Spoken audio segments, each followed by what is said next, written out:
Recording in progress.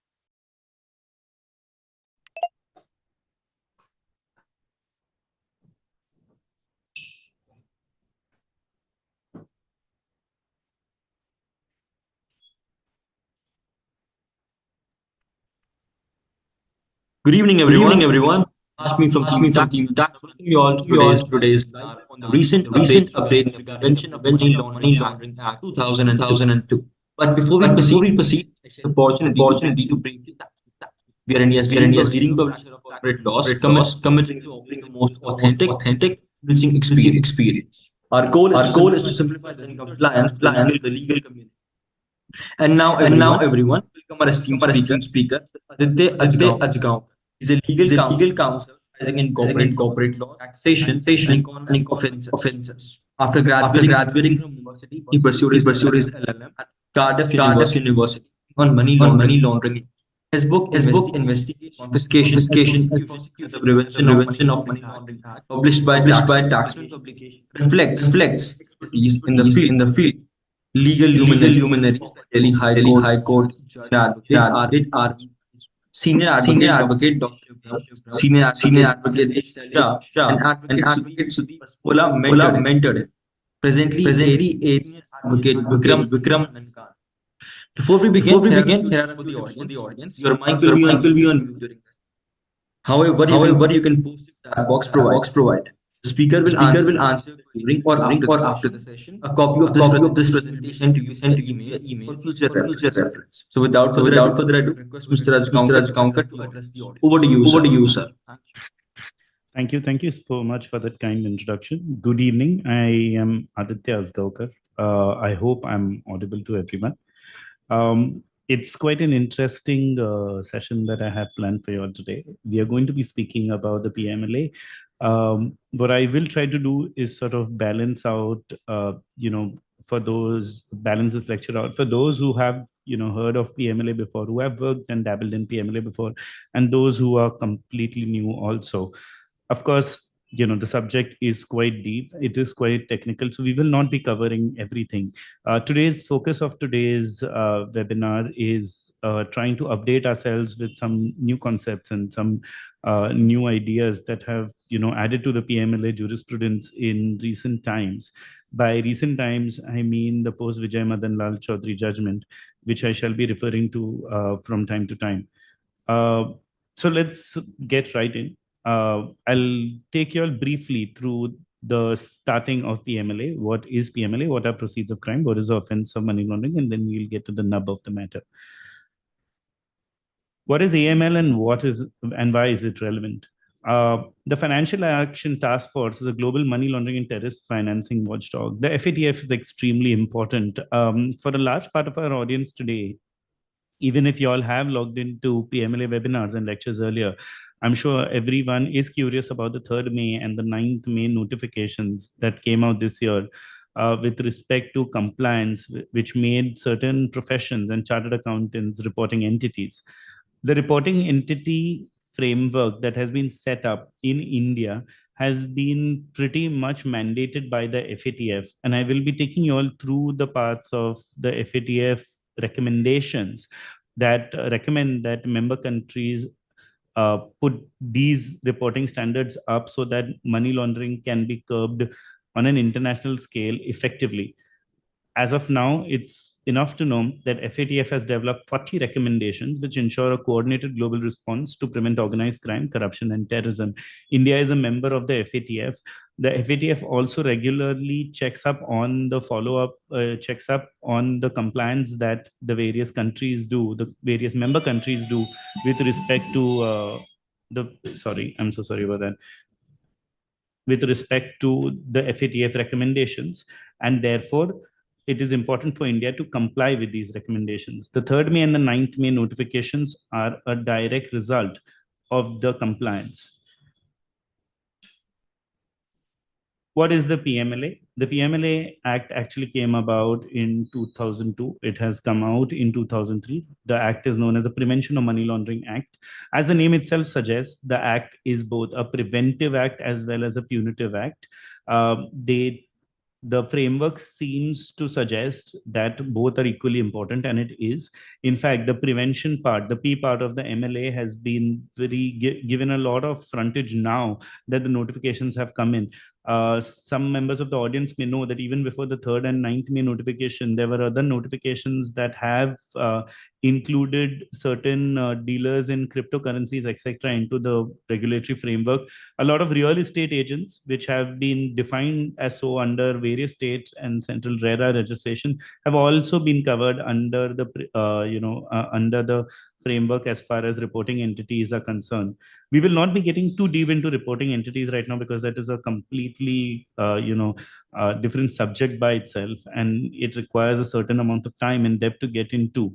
But I will presume that my audience today had a certain amount of idea about the requirements. To touch the very basics, though, what happens is that if you are a reporting entity, you need to make suspicious transaction reports. You need to file STRs with the concerned authorities. And if you do not comply with the same, then certain penalties can be imposed upon you.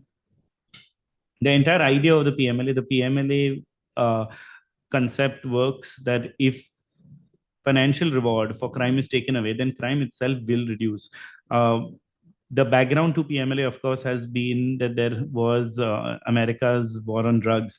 And if for those of the audience that may have watched, series like Narcos, etc., you all may realize that, the drug cartels infamously, used to bury large amounts of cash under the earth in fields and in houses, etc. And a lot of money was therefore then laundered back into the system. To make sure that crime doesn't pay, PMLA has been incorporated into the global framework. In India, it has come through because of the global framework.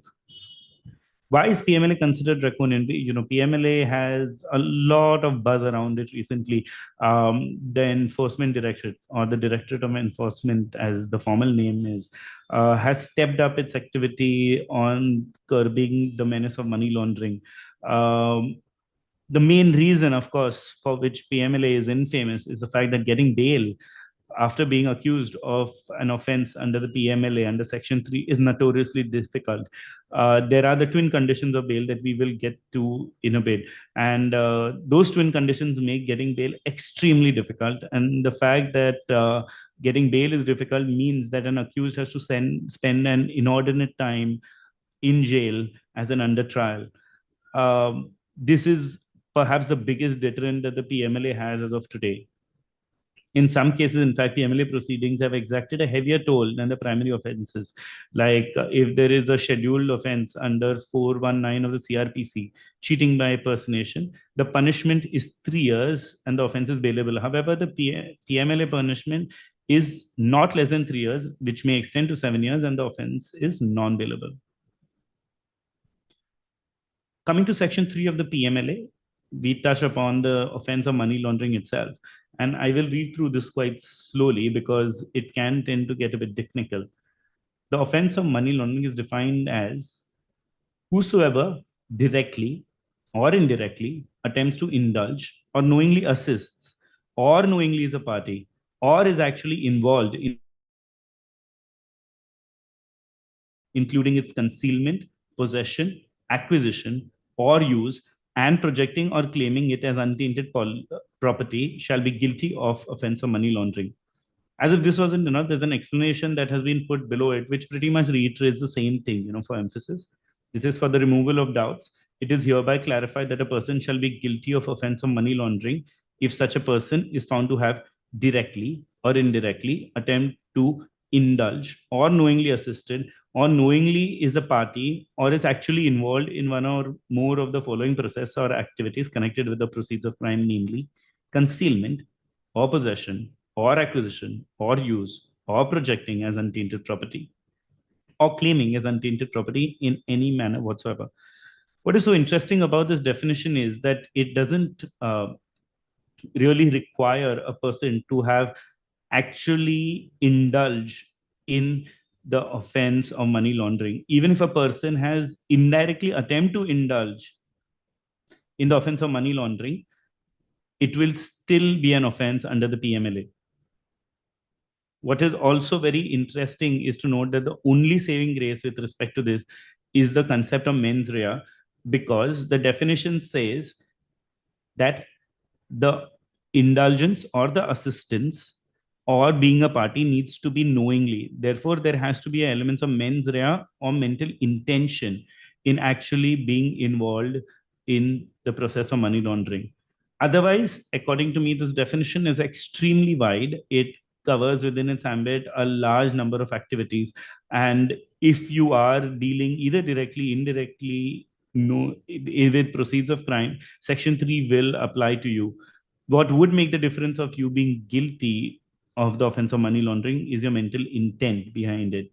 And the mental intent of mens rea is very important because, a lot of times you will say, suppose, purchase some property or receive salary or receive fees, and it is completely possible that the source of that salary or the fee or the property may be tainted. It may be possible that a builder later on from whom you've purchased a flat has been accused of the offense of money laundering, or your employer, in case of a large company that defaults because of siphoning of funds, which is happening a lot nowadays, turns out to be accused of money laundering. And you will have received either a compensation for it or some sort of consideration for it. Therefore, what sets apart the activity of money laundering from being a bona fide third party holder is, of course, the knowledge and mens rea. This is interesting because Section 3 further says the process or activity connected with proceeds of crime is a continuing activity and continues till such a time a person is directly or indirectly enjoying the proceeds of crime by its concealment or possession or acquisition or use, or projecting it as untainted property or claiming it as untainted property in any manner whatsoever. This pretty much says that the limitation for the crime of money laundering is continuous, and every activity with respect to the proceeds of crime is a continuing activity. Therefore, you cannot say that the money laundering activity has happened only at the point of time when the scheduled offense took place or not. What is important is the offense of money laundering. This definition takes you to the definition of proceeds of crime. If you all can see the second line in the slide. And the proceeds of crime forms the entire nub of the PMLA legislation in India with respect to attachment and prosecution. Proceeds of crime themselves need to be scheduled. The schedule of offense to the PMLA contains various acts such as IPC, NDPS, explosive substances, UAPA, Arms Act. It also has a lot of other laws in it, like water air pollution control, then SEBI offenses against manipulative and deceptive devices, insider trading, and substantial acquisition of securities or control. The offense of fraud under Companies Act is also scheduled, and breach of confidentiality and privacy is in the Information Technology Act is also covered in the schedule of the offenses. Coming to the definition of proceeds of crime, as I said, under Section 3, proceeds of crime is the next logical step in understanding the activity of money laundering. Proceeds of crime means any property derived or obtained. Again, we go back to the of the words used in Section 3, directly or indirectly, by any person as a result of criminal activity relating to a scheduled offense, or the value of such property, or where such a property is taken or held outside the country, then the property equivalent in value held within the country or abroad. And then, of course, there's an explanation that reiterates what the section says with a small deviation. And it says, for the removal of doubts, it is hereby clarified that proceeds of crime include property not only derived or obtained from the scheduled offense, but also any property which may directly or indirectly be derived or obtained as a result of any criminal activity relatable to the scheduled offense. Now, pausing here for a moment, what can proceeds of crime be, right?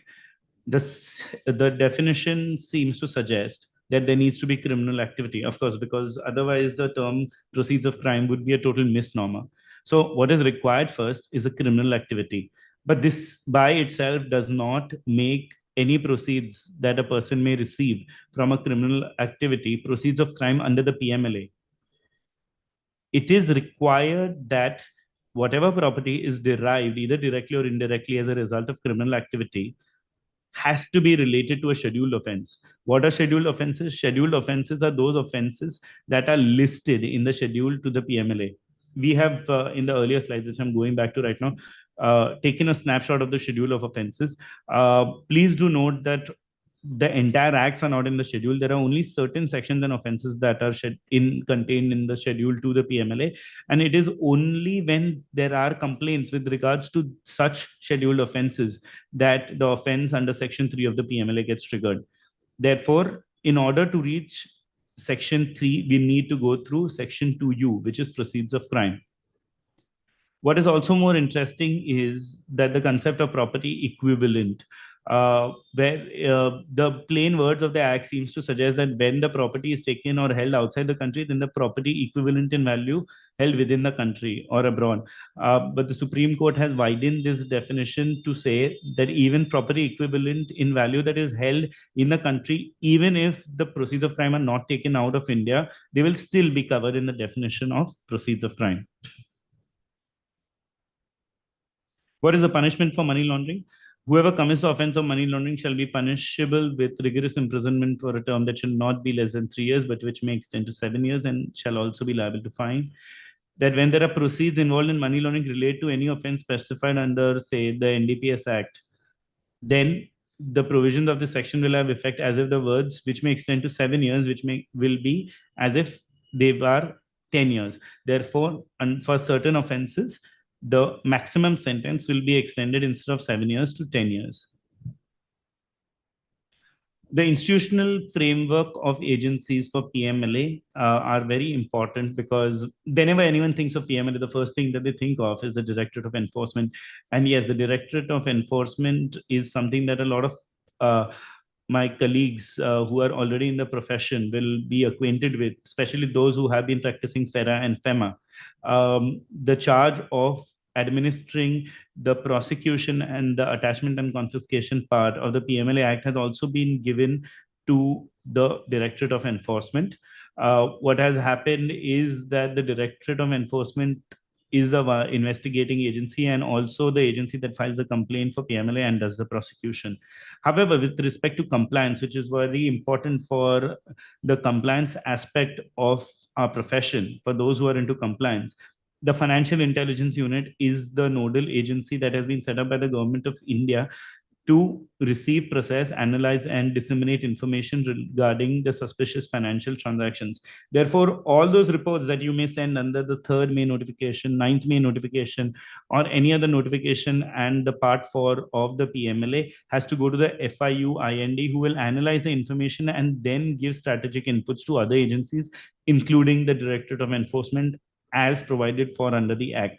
Therefore, the FIU-IND is very important for those of us who wish to look into the compliance aspect of the PMLA. The PMLA provides for extensive practice areas for professionals like advocates, CAs, company secretaries, etc. It is anyone who is authorized to represent before the ITAT or who is allowed to be an authorized representative under the Income Tax Act is also allowed to be an authorized representative under the PMLA with respect to the tribunal. And therefore, it is an additional practice area for my chartered accountant friends who may have joined us today. There is also, of course, a very heavy compliance burden, and the compliance net is increasing if you trigger the definition of reporting entities. Therefore, the compliance under the PMLA is also very lucrative and interesting subject area in which a lot of my professional brothers and sisters here can practice. Getting to the nub of the matter, the 3rd May notification is a notification by the Ministry of Finance, which includes certain financial transactions that have been carried out by a professional on behalf of a client in course of his or her profession to be an activity for the purposes of Section 2(1) SA. These transactions are buying and selling of any immovable property, managing of client money, securities or other assets, management of bank savings or securities accounts, organization of contributions for creation, operation, or management of companies, creation, operation, or management of companies, LLPs, and buying and selling of business entities.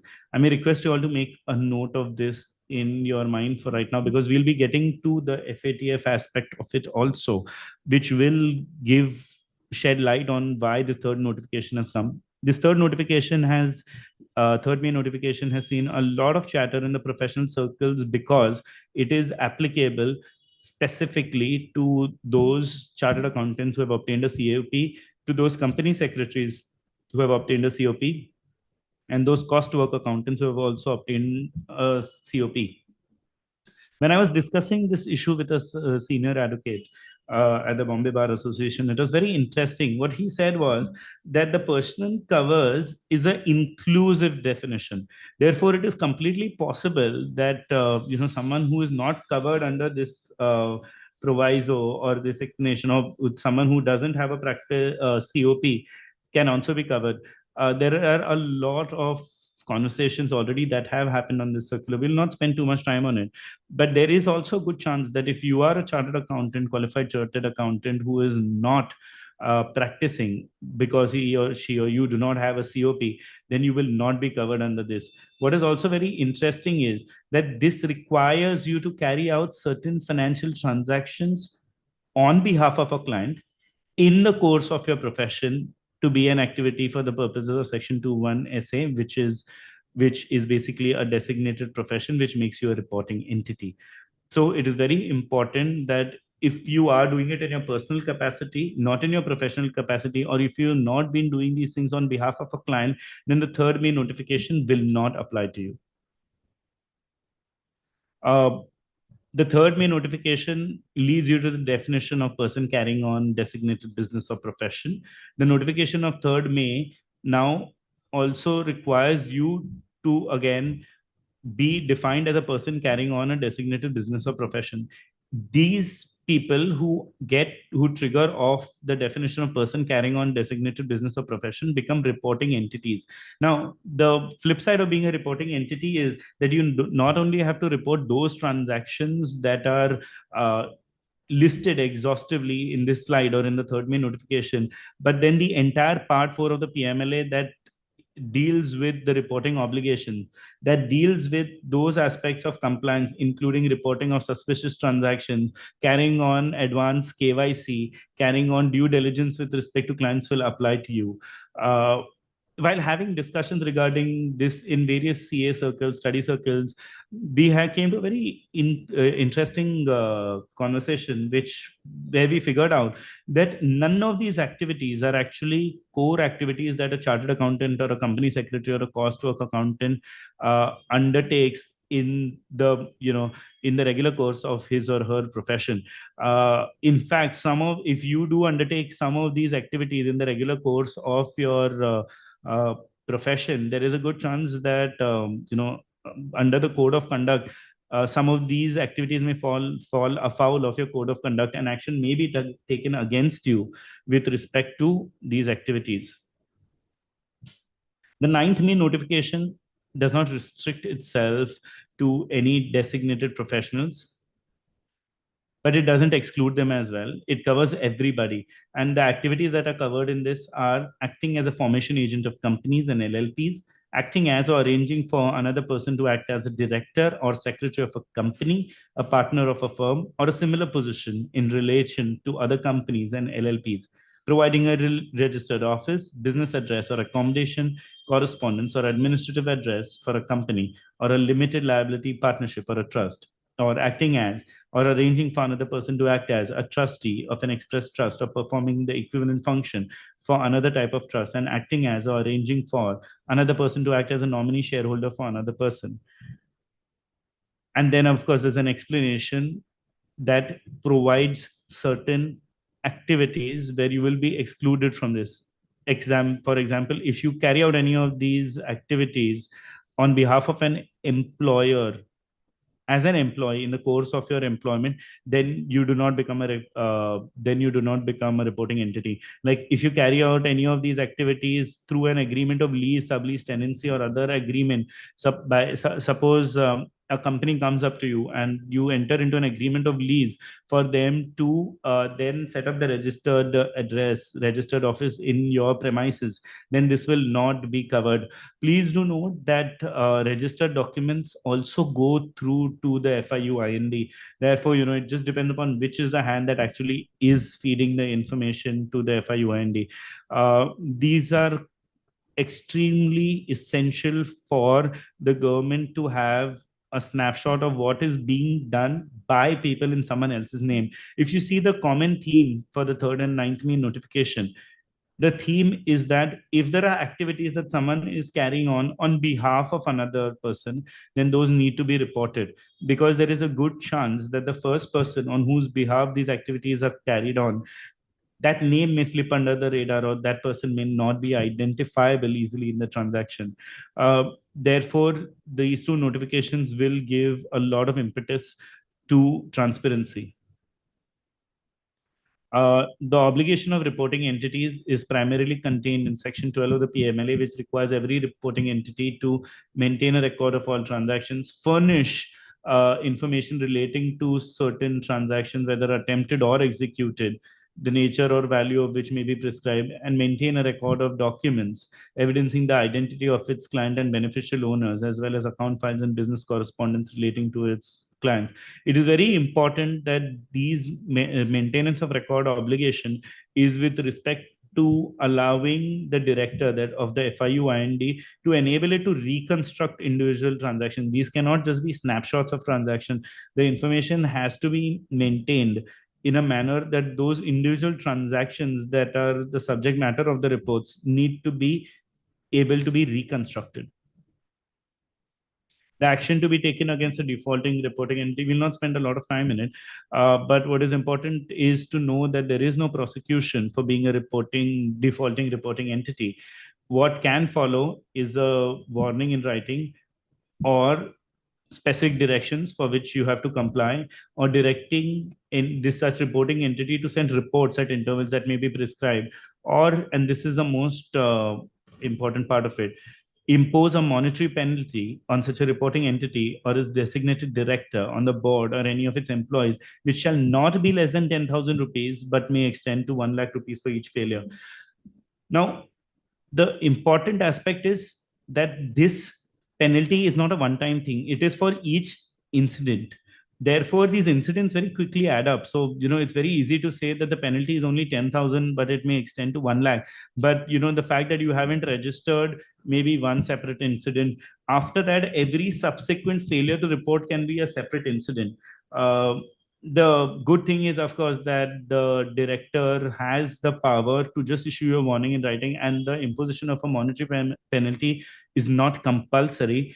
But it is very important to know that if the penalty is imposed, and if individual incidents are considered, the penalty can add up very quickly and be quite a hefty sum.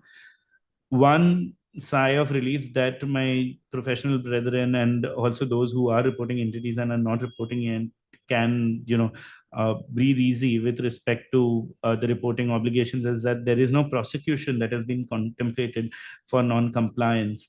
The highest form of punishment right now is a penalty. However, what is important to note that these are not the circulars that bring professionals under PMLA. Professionals who fall afoul of Section 3 of PMLA, who fall within the definition of the offense of money laundering, were always liable to be prosecuted. These notifications and the reporting entity notifications that have come up, with respect to real estate agents, with respect to diamond businesses, with respect to Bitcoin exchanges, etc., are those that are just with respect to compliance. With respect to the 9th May circular, there was also a further circular on 17/7, which basically said that all designated directors and principal officers of reporting entities were requested to immediately register themselves with FIUIND in the FinNet 2.0 portal in order to comply with the reporting obligations under the PMLA. What is very important is that this circular, it is not a notification, it's a circular, reiterates to a large extent, reproduces the 9th May circular. And it says all designated directors and principal officers of reporting entities concerned are requested to immediately register themselves with FIUIND in the portal. Coming to the FATF 40 recommendations, and this one is the one that is with respect to the 3rd May 2023 notification. The recommendation 23A of the 40 recommendations, the FATF recommendations are available online for all those who are interested. Recommendation 23A reads as follows: lawyers, notaries, and other independent professionals and accountants should be required to report suspicious transactions when, on behalf of a client, they engage in a financial transaction in relation to activities described in paragraph D of recommendation 22.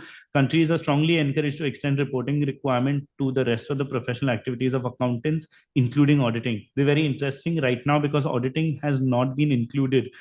But in an effort to compliance with to increase compliance with 23A, there is a chance that auditing activities may also be, the definition of report, the requirement for reporting may be extended to auditing practice also.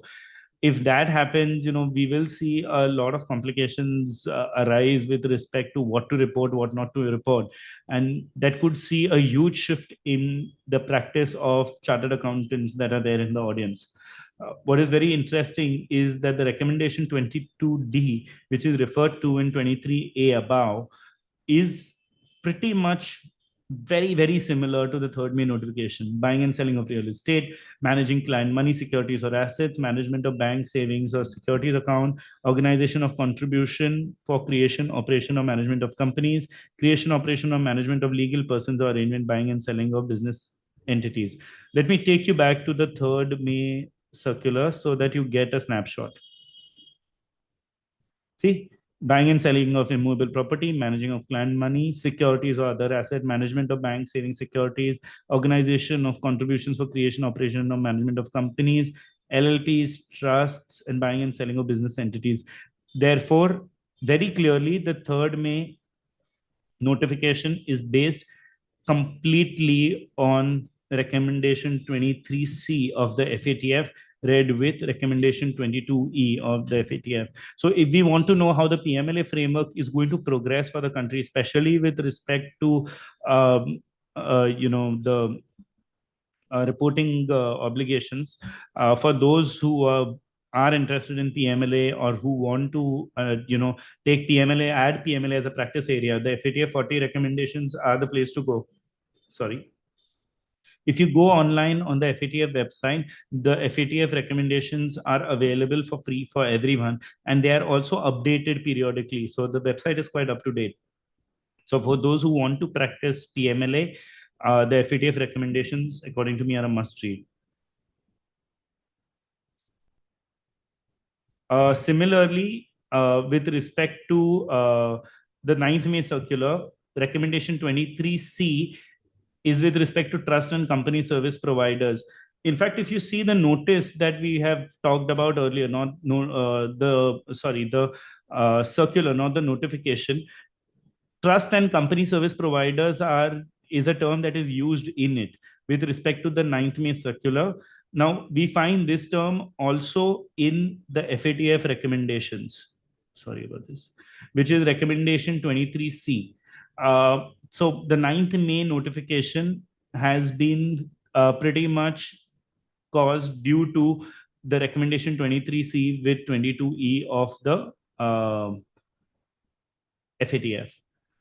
And again, the words are very similar: acting as a formation agent for legal persons, acting as a director or secretary of a company, partner of a partnership firm or similar position relating to other legal persons, providing a registered office, business address, accommodation, correspondence, administrative address, acting as a trustee or express trust, or performing equivalent function for another form of legal arrangement, acting as or arranging for another person to act as a nominee shareholder for another person.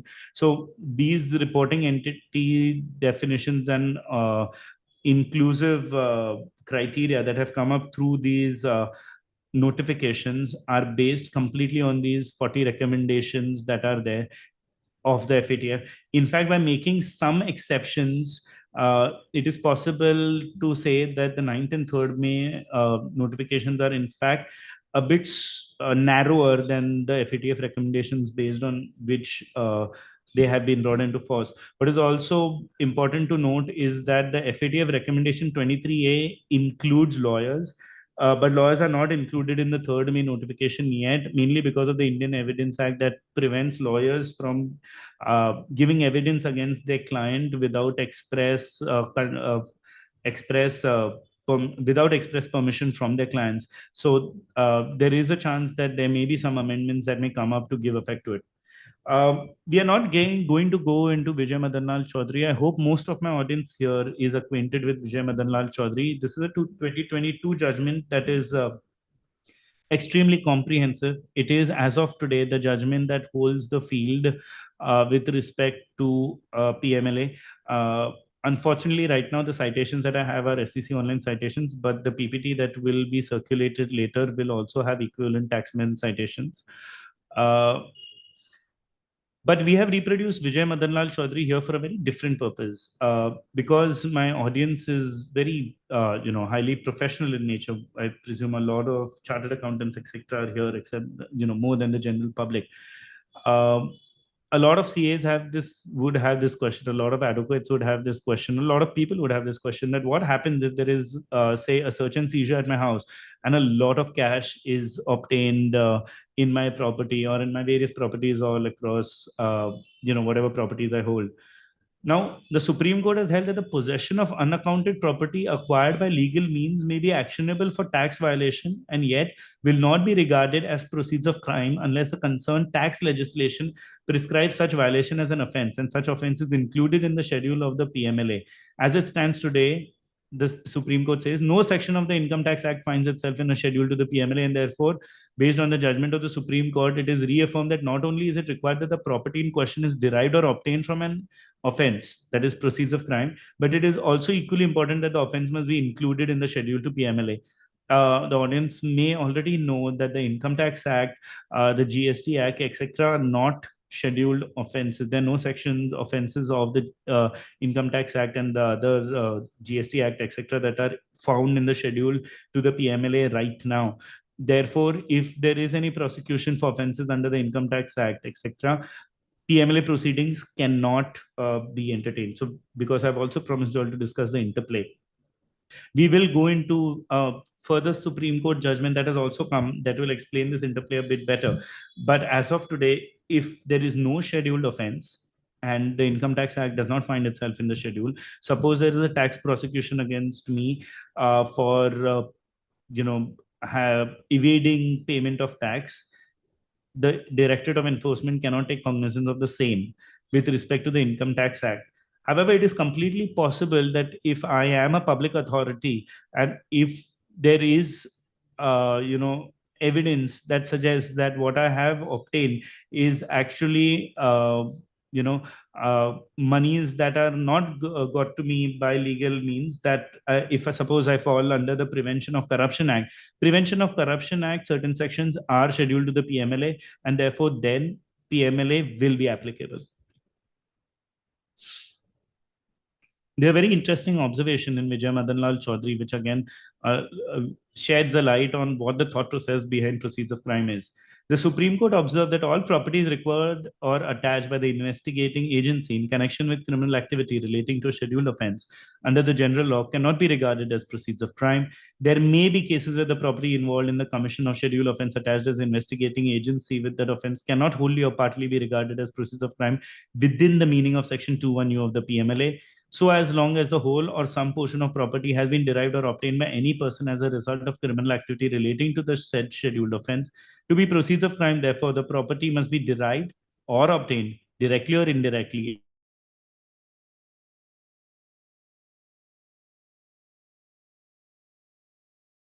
of scheduled offense may be attached as a property in the concerned case, the crime. right? The scheduled offense itself. But it may still not be proceeds of crime within the meaning of Section 2(1)(u) of the Act. For being regarded as proceeds of crime, the property associated with the scheduled offense must have been derived or obtained by a person as a result of criminal activity relating to the concerned scheduled offense. This is a distinction which must be borne in mind while reckoning any property referred to in the scheduled offense as proceeds of crime for the purpose of this Act. And this makes sense, right? Why should a car that has been used, say, as a getaway car for bank robbers, be proceeds of crime? It, defies logic as to an activity that may, as to a property that may be, obtained before the crime actually took place, or that may actually be involved in the proceeds of crime, may be attached. But then the Supreme Court has also very interesting judgment just after that in Padmanabhan Kishore, added a fresh dimension to this. What had happened out here is that there was someone that was caught with respect to a bribe. There were the offense was under the Prevention of Corruption Act. And the question was whether a bribe giver can, be prosecuted under the PMLA, right? So the Supreme Court held that in context of giving a bribe, that so long as the amount is in the hands of the bribe giver, please realize that when we talk about the amounts, this is the property that we're talking about, because cash is also property. Until it does not get impressed with the requisite intent, again, mens rea is important, and is actually handed over as bribe, the money in questions would definitely be untainted money. If the money is handed over with such intent of giving a bribe that is without requisite mens rea, it would be mere entrustment. If the money is given in entrustment, it is thereafter appropriated by a public servant, the offense would be of misappropriation or species thereof, but certainly not of a bribe. The crucial part is the requisite intent to hand over the amount as a bribe. And normally, such intent must necessarily be antecedent or prior to the moment the amount is handed over.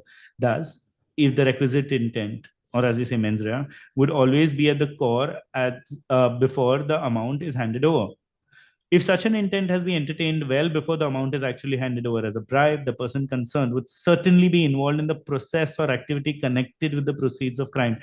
Let's go back to the definition of money laundering, including inter alia the aspects of possession or acquisition thereof.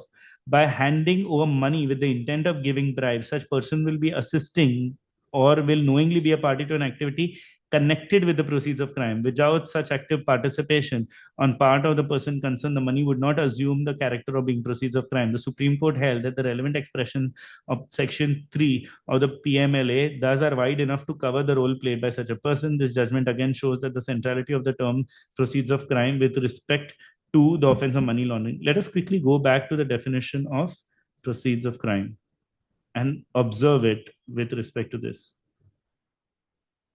Right?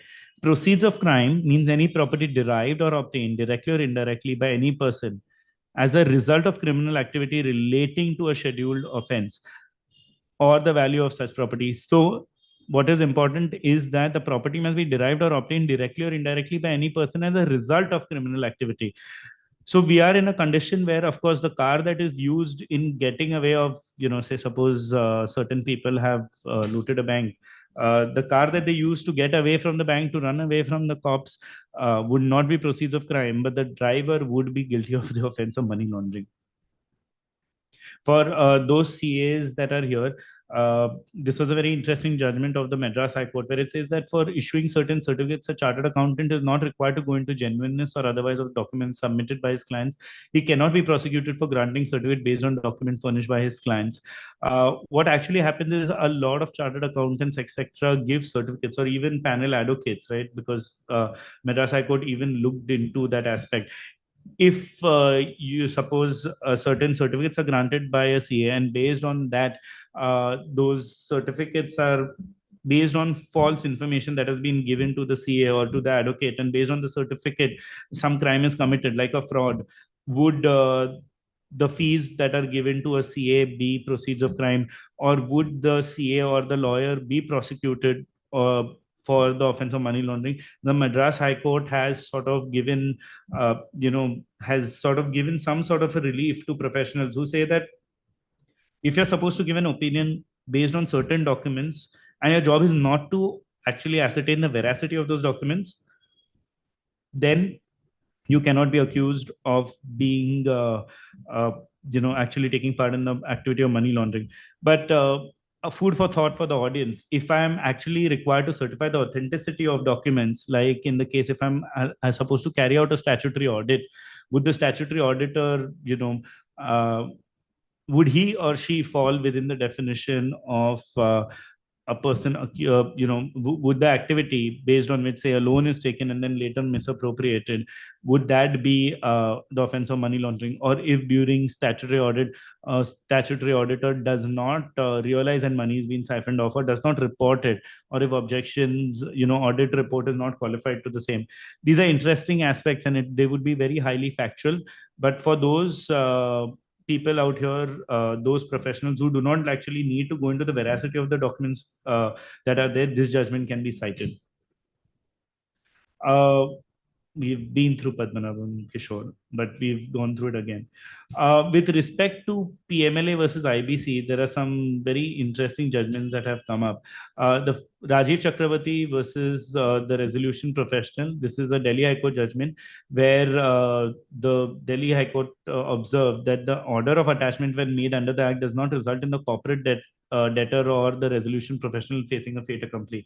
It's very interesting because what happens is the RBI Master Circular usually forces financial institutions like banks, etc., to prosecute offenders who may have siphoned off money or classify them as fraud.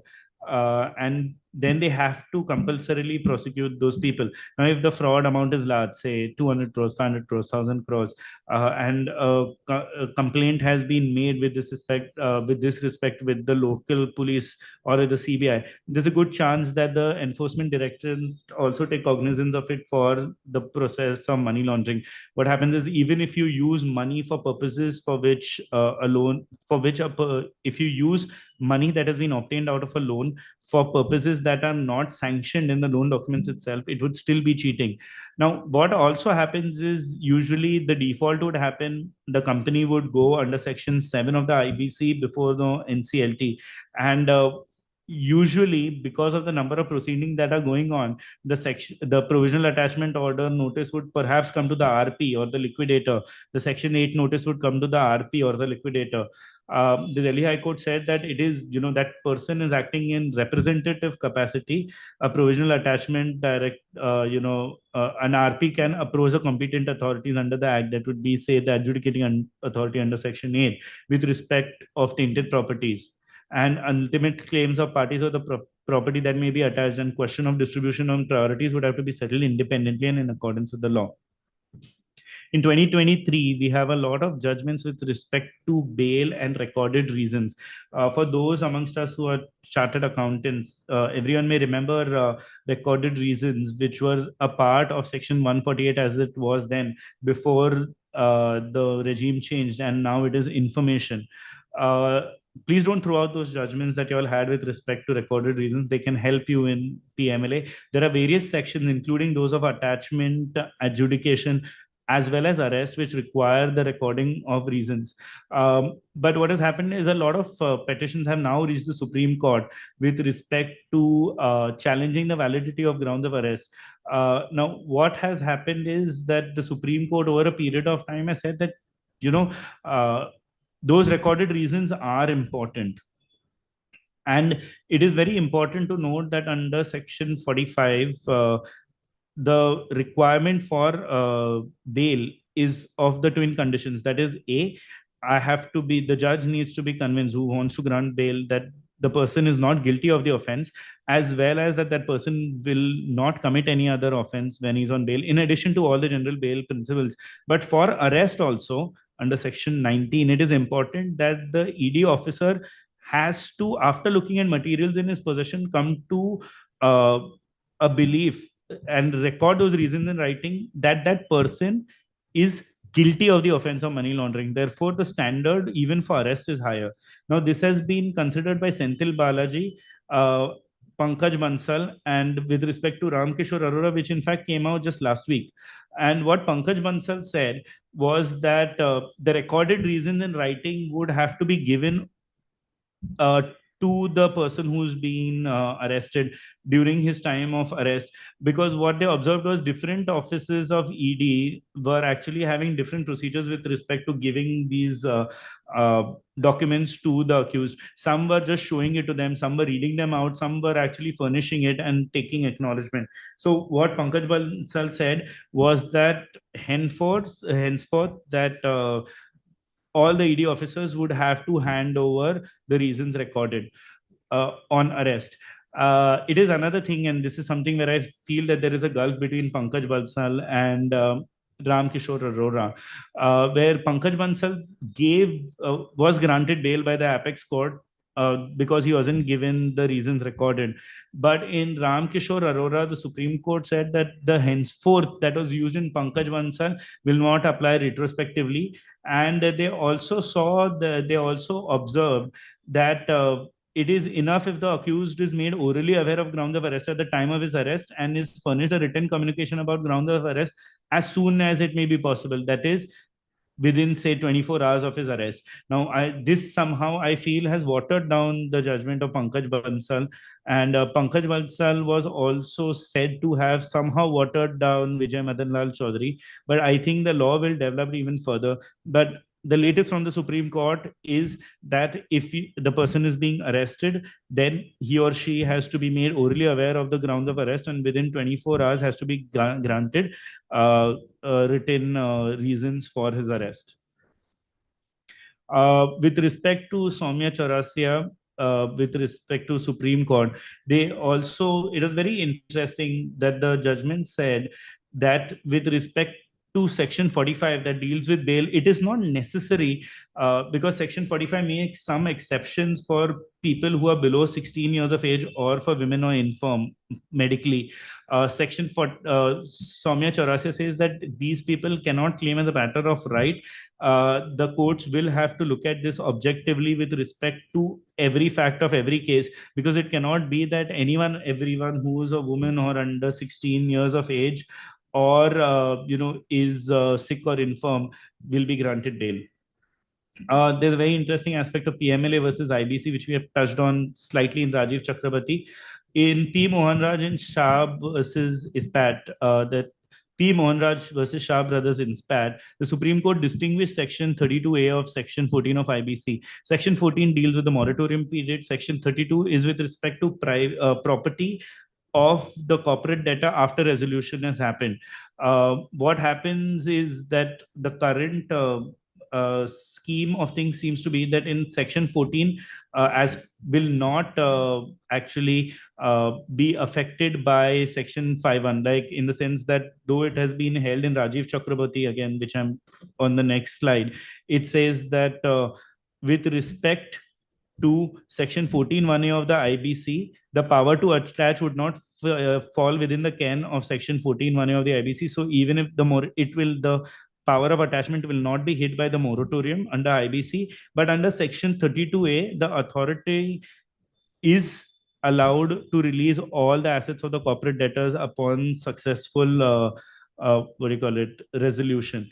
And P. Mohan Raj is very, very clear the Supreme Court is very, very clear, which says that, and there was obviously the whole concept of the constitutional validity of the of Section 32A. The Supreme Court has held that Section 32A would apply to all offences that were committed prior to commencement of the CIRP. Therefore, it could be theorized that the date of provisional attachment or confirmation of provisional attachment is irrelevant.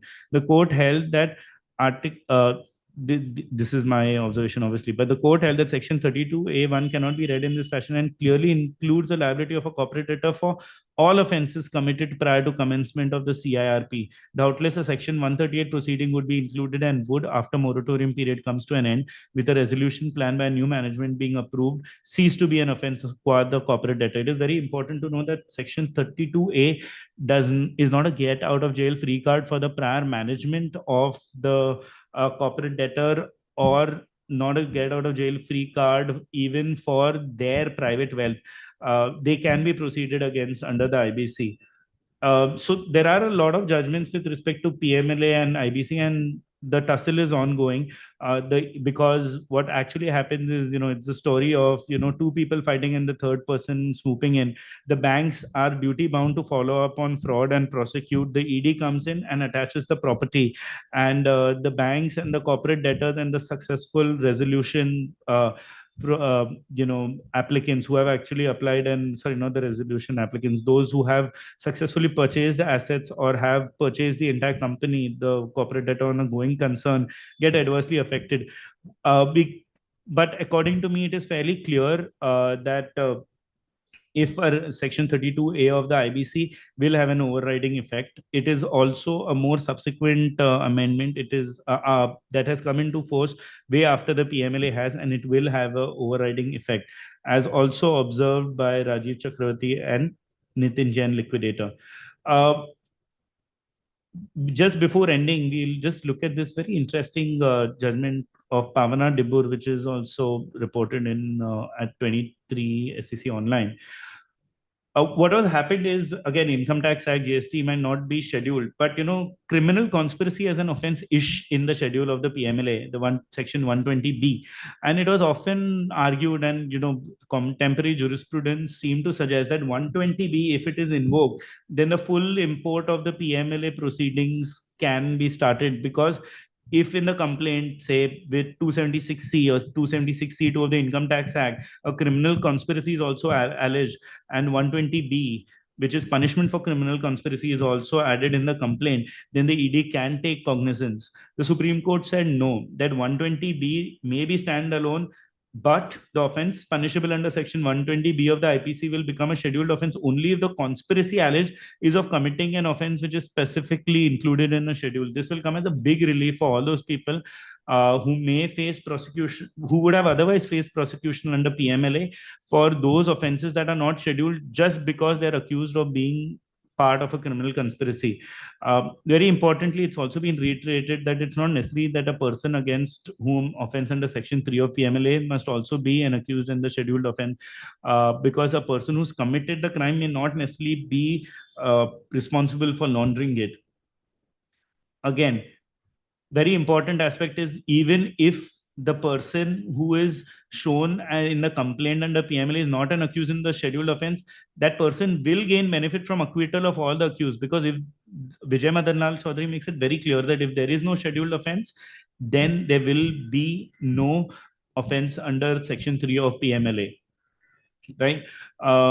Again, the issue of whether an appellant has used tainted money forming a part of proceeds of crime for acquiring a subsequent property can also be decided, only be decided at time of trial, again, because we've already said, when we read the definition of money laundering, that it's a continuous activity. It is completely possible that I receive money from, say, theft, and then I buy a property out of it, and then I sell the property, then I buy a second property out of it.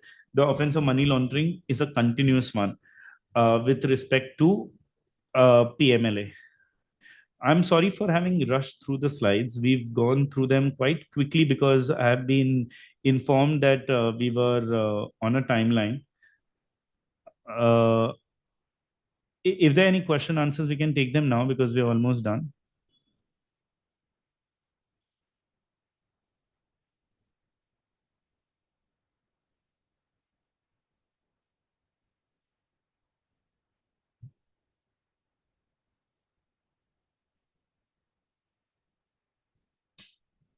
I think we're pretty much done with the slide also. Let me see the chat box.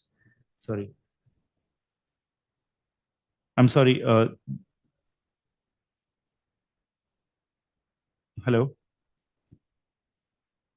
So then we can wind up the session.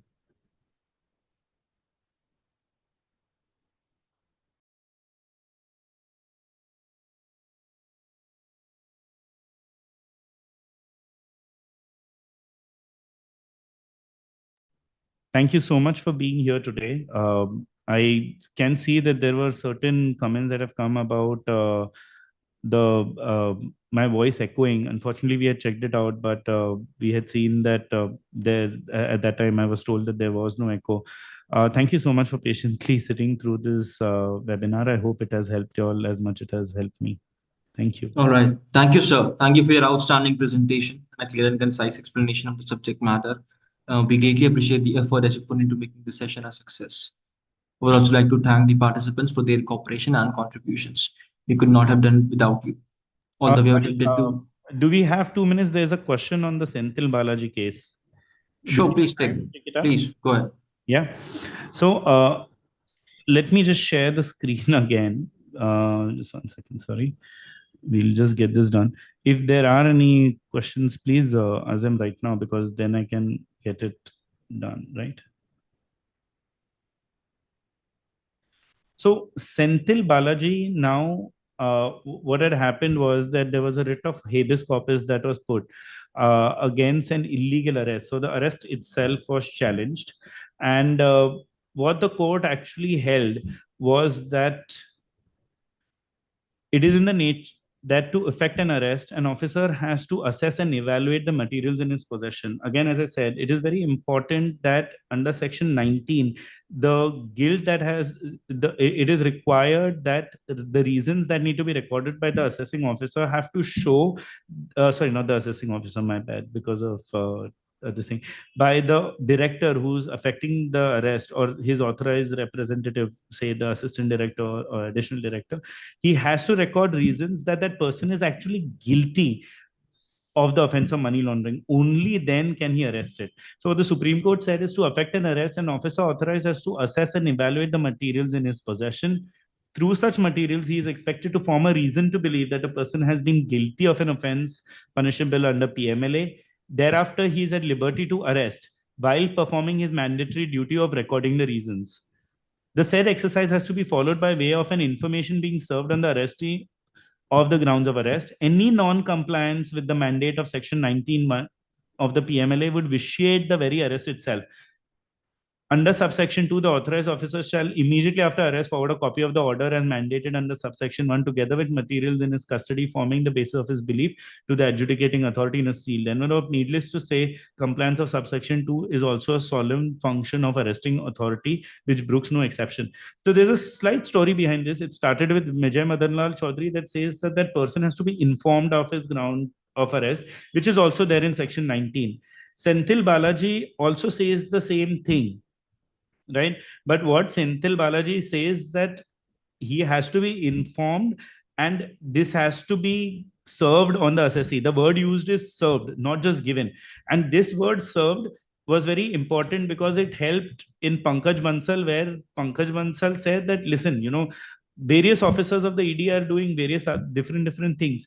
Therefore, to make everything fixed, and more importantly, if I have to move for bail, I should know for what I've been arrested. So they said that the Vijay Mandanlal Choudhary, which said that he should be informed of ground of arrest, should necessarily mean that those reasons recorded have to be served on the person.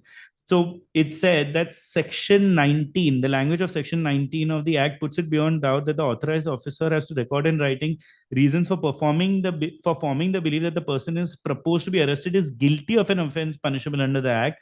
On the above analysis, to give true meaning and purpose to the constitutional and statutory mandate of section 19(1) of informing the person arrested, we hold it would be necessary that a copy of such written grounds of arrest is furnished to an arrested person as a matter of course and without exception.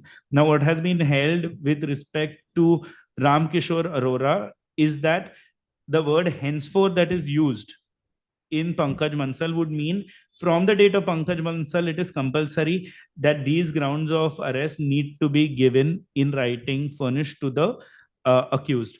But they say it doesn't have to be at the time of arrest. It can be within a reasonably convenient and requisite time of 24 hours after arrest.